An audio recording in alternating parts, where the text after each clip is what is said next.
Lind & Co présente Le doux parfum du scandale, tome 2, Une lady sur les docks, de Penny Watson-Webb, lu par Bénédicte Charton.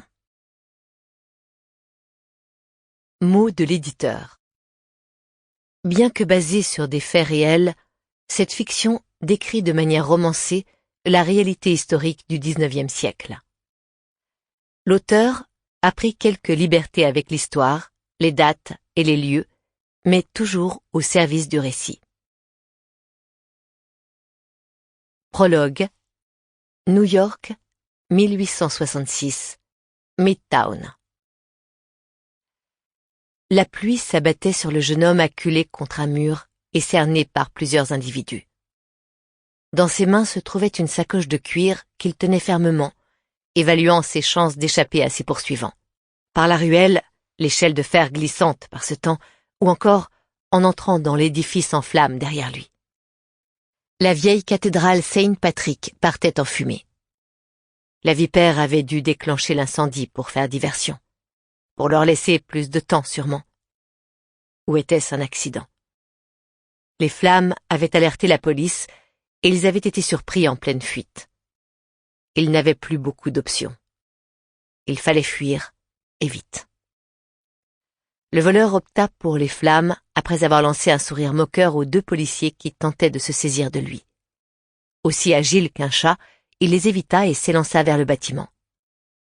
Le bruit d'une détonation résonna dans la rue. « Ne tirez pas! Je le veux vivant !» hurla le commissaire Cipriani, chargé de l'enquête.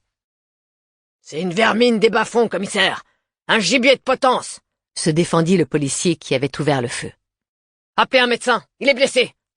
ordonna le commissaire en se penchant sur le voleur qu'il pourchassait depuis des mois. Les pavés se teintaient de rouge et le jeune homme sentait ses yeux se brouiller. Il avait été touché. Il porta la main à ses côtes et sentit le sang couler. Mais Lady Elizabeth s'en était tirée. C'est ce qui importait le plus à ses yeux. Elle voulait le diamant qu'il avait dérobé, un diamant d'une valeur inestimable, dont il avait subtilement délesté un Indien milliardaire venu faire des affaires en Amérique. Et surtout, la bague de jade qu'il tenait fermement entre ses doigts gourds.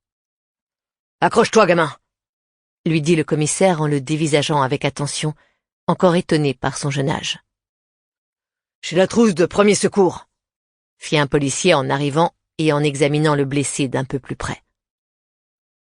Le jeune brigand laissa glisser le diamant sur un pavé et cacha l'autre bijou. Sample complete. Ready to continue?